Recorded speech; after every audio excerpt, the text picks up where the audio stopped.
Hey, it's your girl Kashan Cookie Dough. Welcome back to my channel. If you like and subscribe to my 65 channel, post notifications so you can find it every time I forget a big first child.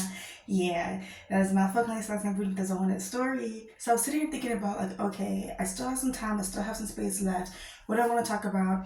By the way, welcome back to Country Cookie Podcast. It's your host Cookie. Woo! And I was really just thinking like about like would the younger version of me be proud of me right now?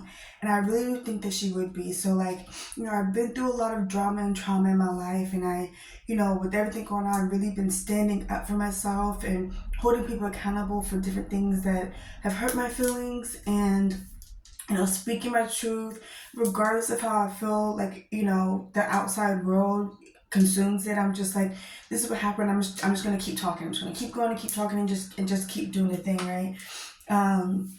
And me doing something as major as holding the people accountable, the restaurant and the hospital, is huge, because a lot of times what I've learned as I'm going through this journey is I just let a lot of stuff just slide off my shoulders. Stuff that happened to me, someone will do something, I'm just like, oh, okay, whatever.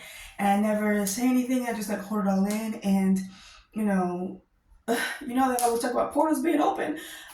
This situation with the restaurant and hospital literally has opened up a side of me that I didn't even think was open, didn't even think needed to be open. And that is really just like, explaining just so many different situations happened in my life. And I do think the younger version of me would be proud, like, for speaking up about the TV, talking about what happened with the restaurant, and their lies, and talking about what happened with the medical negligence, and, the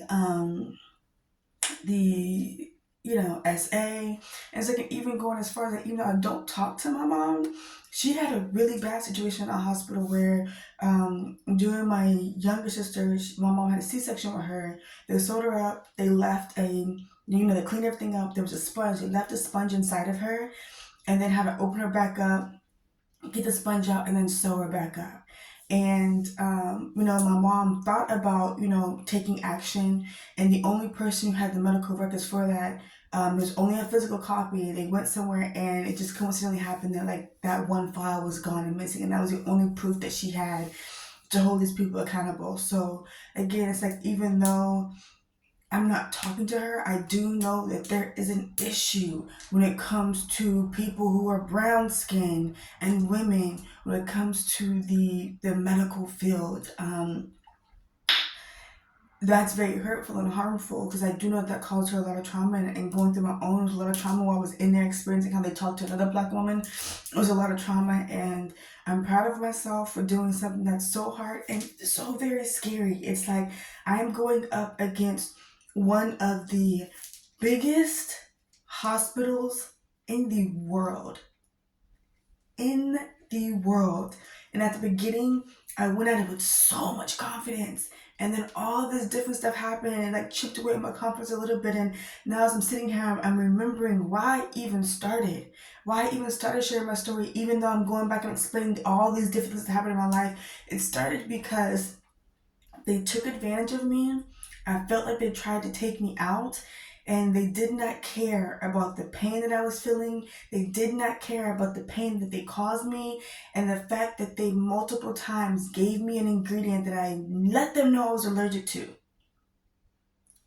Restaurant and the hospital. It's just like, that's messed up. So it's just like, as I'm sitting here fighting and trying to find reasons to stay alive and trying to find reasons to persevere and keep going, it's just like, remember that version of you. Remember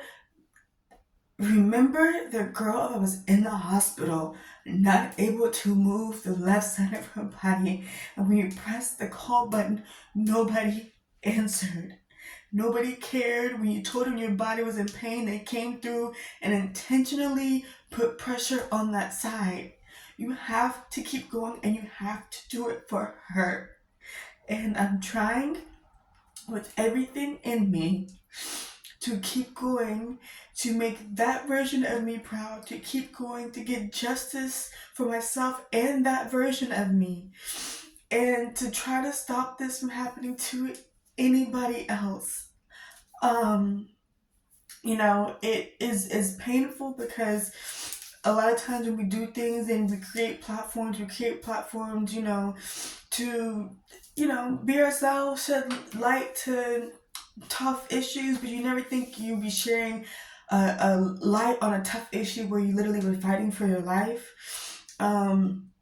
Or that when you create this platform, you created a name for yourself that you'd be scared for anybody to even know who you are, because the last time somebody knew who you were, they caused a medicine-induced stroke.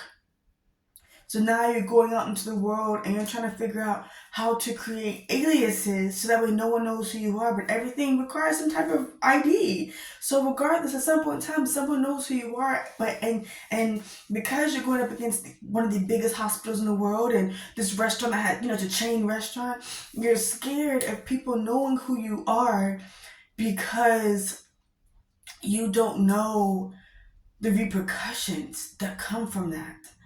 And there was a lot that happened before the lawsuit itself was filed. And there were some things, that happened afterwards.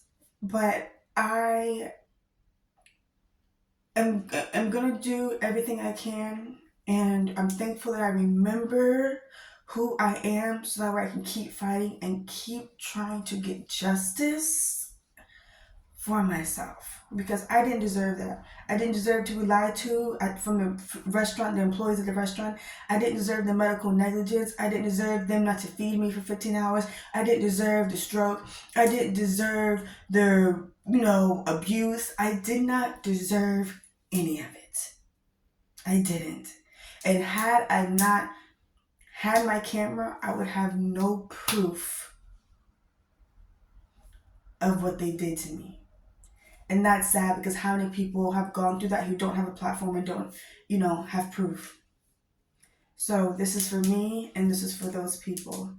Thank you so much for listening and to my story and helping me fight justice, helping me get justice. I appreciate y'all, and I'll see y'all in the next video.